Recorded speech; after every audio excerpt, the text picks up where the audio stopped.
औज़ुबिल्लाहिमिनश्शैतानिर्रजीम बिस्मिल्लाहिर्रहमानिर्रहीम। नाज़रीन इकराम, आज हम जिस पाकिस्तान की बात करने वाले हैं वो पाकिस्तान बन गया है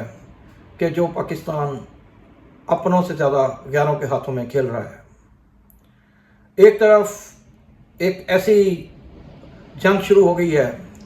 कि जिसको हम इलाकाई या स्ट्रेटेजिक वॉर का नाम देते हैं, तो दूसरी तरफ हमारे जो अज़ली दुश्मन हैं वो भी ताक में हैं कि वो हमें ताक के कहाँ कहाँ पे निशाना लगा सकते हैं। उसकी सबसे बड़ी मिसाल आप ये देखें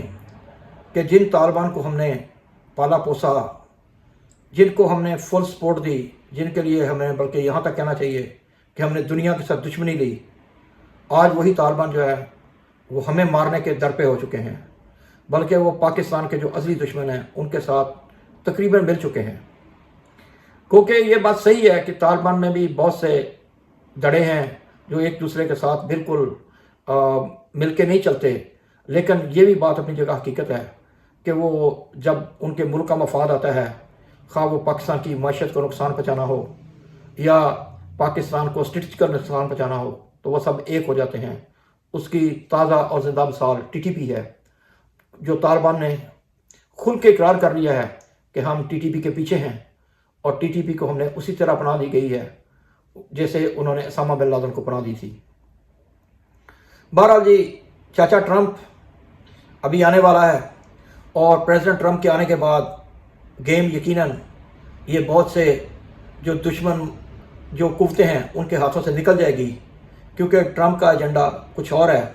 और वो अगर अमेरिका में कुछ नया करना चाहता है तो यकीनन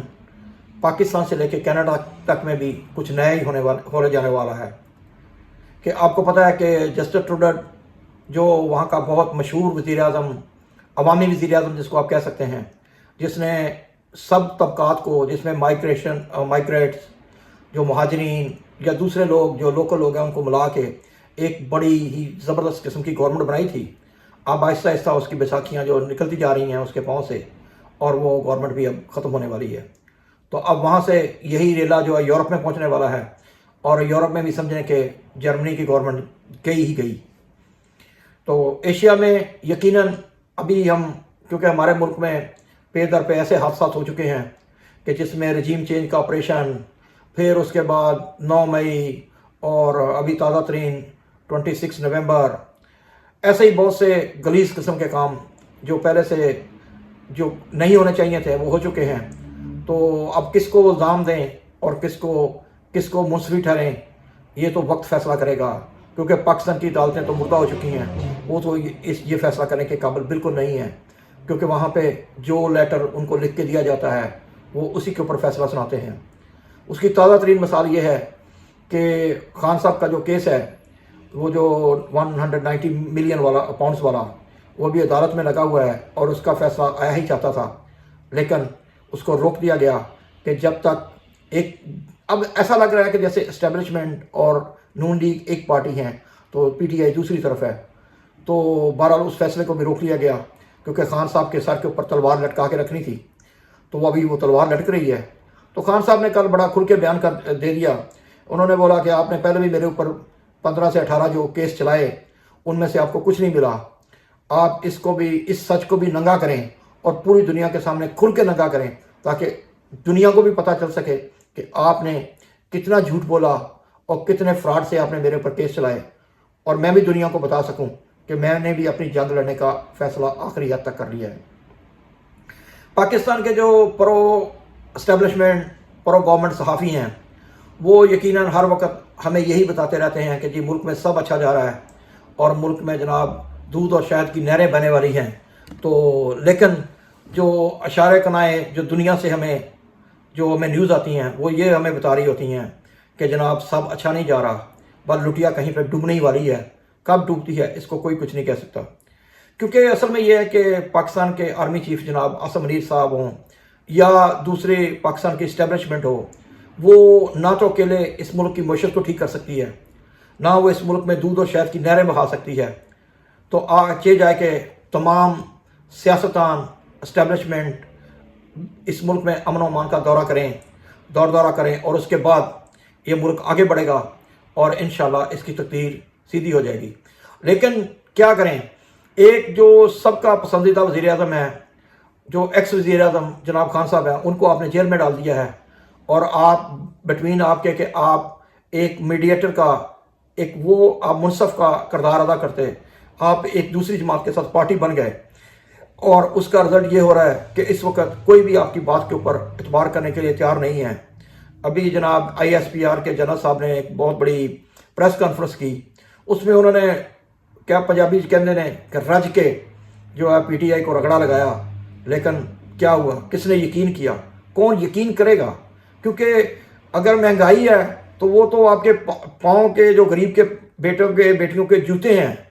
उनको ख़रीदने से लेके जो घर में दाल रोटी पकती है वहाँ तक लोगों की चीखें निकल गई हैं या चीखें निकलवाई जा रही हैं। ताकि आप लोग मरियम साहबा के 50 लाख के जोड़े की तरफ मत देखें, बल्कि आप लोग सिर्फ इसी चक्कर में रह जाएं कि मैं अपने घर में क्या, अगर मैं अपने घर में किलो घी ला सकता हूं कि नहीं ला सकता, या आज मेरे घर में रोटी कितनी दफ़ा पकेगी, ये हो रहा है। लेकिन इसमें जो बहुत बड़े बड़े मुजरमान हैं, उनमें से अगर सियासतदानों में से हैं तो यकीनन मुझे खुल के कहने दीजिए कि उसमें से बहुत से ऐसे भी हैं कि जिन्होंने अब अनेक्सिस यानी कि मेल जोल कर लिया है एस्टेब्लिशमेंट के साथ। उन्होंने अपनी बेटियां जो हैं वो जजों के बेटों के साथ ब्याह दी हैं, और जो सियासतदान हैं उन्होंने अपने बेटे जो है वो एस्टेब्लिशमेंट की जो बेटियां हैं उनके साथ, जर्नल्स की बेटियां उसके साथ ब्याह दी हैं। बहरहाल ये सब लोग जानते हैं, इसके ऊपर जितनी भी बात की जाए वो कम है। लेकिन क्या करें, हम वक्त के दायरे के आगे रुकने वाला वक्त का दायरा है कि रुक नहीं सकता। वक्त ने आगे चलना है, पाकिस्तान के नौजवानों ने आगे बढ़ना है। खा वो आज का कोई इस्टेब्लिशमेंट का करिंदा हो या कोई आज के सियासतदान हो या खान साहब जेल में हो, कल आपने वक्त को मोड़ा और वक्त के घोड़े को मोड़ा, बल्कि ये कहना चाहिए तो आपने नवाज शरीफ को ला के जनाब आपने एयरपोर्ट के ऊपर उसका सारे जो जुर्म उसने या जिन चीज़ों में वो मुलजम था उन सब को आपने माफ़ कर दिया। बल्कि मुलजम तो नहीं कहना चाहिए, उसको अदालतों से सजा हुई थी तो वो मुजरम था। तो बहरहाल आप लोगों ने उसको दूध से धुला के पाक साफ कर दिया। और लेकिन अल्लाह एनल हक है, किसी ने नहीं माना दुनिया में, और इंशाअल्लाह तारीख़ में भी कोई इसको नहीं मानेगा, क्योंकि हम अभी इतने अंधे नहीं हुए कि हम दिन को रात कह सकें और रात को दिन कह सकें। उसका जवाब अल्हम्दुलिल्लाह पाकिस्तान की जो कौम है, जिसको सब लोग एक हजूम से तशबीह कर देते थे, उसमें खा हसन निसार साहब हों या तारक जमील साहब हों या मौलाना फजल रहमान हो या कोई झूठे सच्चे दूसरे मौलवी हों या कोई गलीज बिके हुए तागूत के नुमाइंदा सियासतदान हों या एस्टैब्लिशमेंट के परागिंदा हों, सब पाकिस्तान की कौम को रगड़ा लगाने में इस बारे में बात नहीं आते थे कि ये कौम नहीं है, ये एक हजूम है। लेकिन असल में इन सब बुराइयों के पीछे कौन था? यही मुजरमान थे कि जो हमें एक कौम बनने नहीं दे रहे थे। फिर कौम ने फैसला किया, आप लोगों ने इलेक्शन की तारीखें बढ़ाते बढ़ाते आगे पीछे किया, और उसका रिजल्ट क्या निकला? कौम ने 8 फरवरी को ठोक दिया, और ऐसा ठोका कि शायद तारीख में इतना गलीस, इतना प्रगंदा इलेक्शन कभी ना हुआ हो। लेकिन कौम ने ये साबित कर दिया कि पाकिस्तान की कौम, पाकिस्तान के नौजवानों तक एक मैसेज पहुंच चुका है, वो है करप्शन फ्री पाकिस्तान, वो है रूल एंड लॉ का पाकिस्तान। आप लोगों को बेशक आपने 75 साल से इस मुल्क को रगड़ा लगा दिया है, लेकिन आप लोगों को नीचे आना पड़ेगा, रूल ऑफ लॉ के नीचे आना पड़ेगा। अब दुनिया वो नहीं रही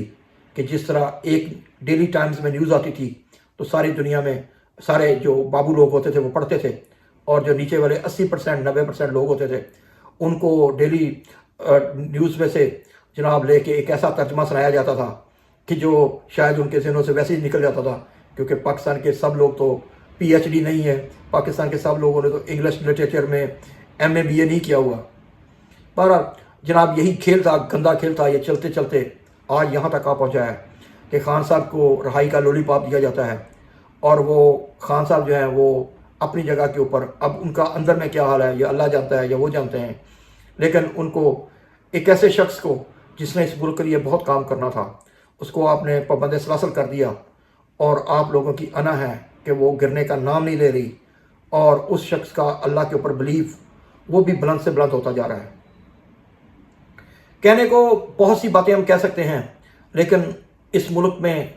जो हमारे भाई हैं, हमारी बहनें हैं, ہمارے بیٹے ہیں، ہمارے بچے ہیں، سب نے اسی ملک میں رہنا ہے اور ہم سب نے اسی ملک میں آگے بڑھنا ہے، لیکن آپ لوگوں کا یہ غلیظ کھیل جلد ہی انجام کو پہنچنے والا ہے انشاءاللہ۔ لگتا یہی ہے کہ پاکستان کو اب آگے بڑھنے سے کوئی جو طاقت نہیں روک سکتی۔ ہاں ناظرین کرام، میں جاتے جاتے یہ ضرور کہوں گا کہ جہاں سے میں نے بات شروع کی تھی کہ پاکستان کو اپنوں سے زیادہ غیروں سے زیادہ اپنے زیادہ لوٹ رہے ہیں، یا وہ فورنز کی پالیسیاں چلا رہے ہیں، تو اس میں تازہ ترین آپ مثال دیکھ لیں کہ ہمارا برادر ملک سعودی عرب یا دبئی یا اس کے حکمران، ان کی پالیسیاں اس حد تک پاکستان میں انفلوئنس کر چکی ہیں کہ اب وہ کسی سے بات چھپی ہوئی نہیں رہی۔ ہم لوگ اگر سانس بھی لے رہے ہیں تو آرڈر کہیں پیچھے دور سے آ رہا ہے تو ان کے لیے ہمارے اوپر امپلیمنٹ ہو رہا ہے، اور ہم لوگ یہی روتے رہ رہے ہیں کہ جی ہمارے ملک میں تو ہمارے سیاستدان گندے ہیں، لیکن لگ یہ رہا ہے کہ یہاں پہ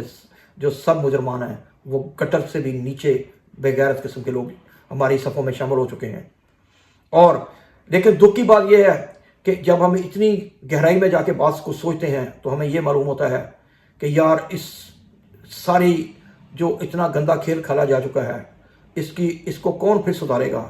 اس ملک کو قوموں کی صفوں میں لا کے کون کھڑا کرے گا؟ قومیں اس ملک کے اوپر کب اعتبار کریں گی؟ قومیں اس ملک کو پھر کب جو ہے وہ یہ دنیا کی قوموں میں اپنا نام پیدا کر سکے گا؟ یہ گرین پاسپورٹ کی کب عزت ہوگی؟ کیونکہ آپ لوگوں نے جو وہ کتے اور بلی کا، چوہے اور بلی کا نہیں ہے رہا یہ کھیل، یہ کتے اور بلی کا جو کھیل آپ کھیل رہے ہیں، یہ زیادہ تر یہ قوم برداشت کرنے والی نہیں ہے، بلکہ آپ نے اس کو پیس کے رکھ دیا ہے، آپ نے اس کی آوازیں بند کر دی ہیں۔ اب اس قوم میں آگے جانے کا یقیناً جو اس قوم کے جتنے نوجوان تھے وہ یا تو اسپین کے، یونان کے، یا دوسرے سمندروں میں ڈوب رہے ہیں، یا پھر خودکشیاں کر رہے ہیں، لیکن آپ لوگوں کے وہ سکھوں والی کی مثال ہے کہ آپ کے سر کے اوپر جوں بھی نہیں ڈوبی رہی، آپ کو کوئی احساس نہیں ہو رہا۔ آپ کو تو یہی ہے کہ جتنا ہم کھا سکتے ہیں ان مجرمان کے ساتھ مل کے ہم کھا لیں، اور ایک ڈکوسلا قسم کی گورنمنٹ آپ نے لا کے کھڑی کر دی ہے،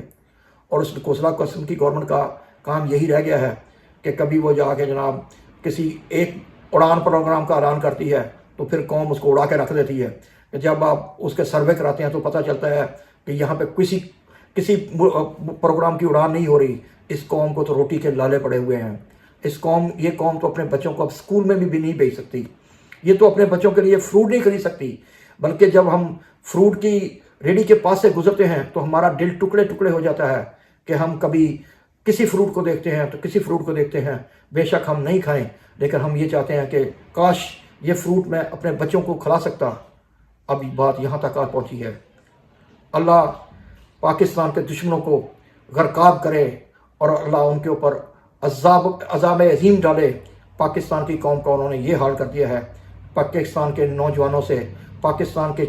جو پاکستانی ہیں ان کے چہروں سے آپ نے مسکراہٹ چھین لی ہے۔ اور لیکن ایک بات یاد رکھیں، ابھی کوئی زیادہ دیر کی بات نہیں ہے، ابھی ایک ڈکٹیٹر مرا ہے اور اس کو لا علاج قسم کی بیماری ہوئی، اسی طرح اور بہت سے لوگ ہیں جن کا نام لینے کی ضرورت نہیں ہے، ان کو بھی ایسی لا علاج بیماریاں لگ جائیں گی، ان کے بھی بچوں کے ساتھ وہ بدتر سلوک ہوگا کہ وہ اللہ ہی جانے گا کہ ان کا پھر کیا حشر ہوگا۔ پاکستان کے لوگوں کو ان کا حق دے دو، پاکستان کے لوگوں کو آگے بڑھنے دو۔ پاکستان کے نوجوانوں سے آپ نے انٹرنیٹ کا ہتھیار چھین لیا۔ پاکستان کے نوجوان اپنے گھر میں بیٹھ کے عزت سے روٹی کما رہے تھے، لیکن آپ نے ان سے وہ بھی چھین لی۔ آپ نے انٹرنیٹ کو سلو کیا اپنے ایجنڈے میں، یہ پوری دنیا میں اب کہیں بھی کامیاب نہیں ہو رہا۔ اب انفارمیشن کا دور ہے، اب پاکستان نے بھی آگے بڑھنا ہے،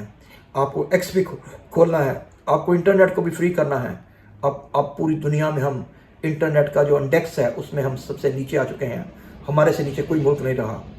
یہ ہے ہمارے ملک میں انٹرنیٹ کا حال۔ بہرحال جی، جاتے جاتے میں اتنا بتاتا جاؤں کہ پاکستان کی جو گورنمنٹ ہے وہ ناک رگڑ رہی ہے آئی ایم ایف سے 1 بلین لینے کے لیے۔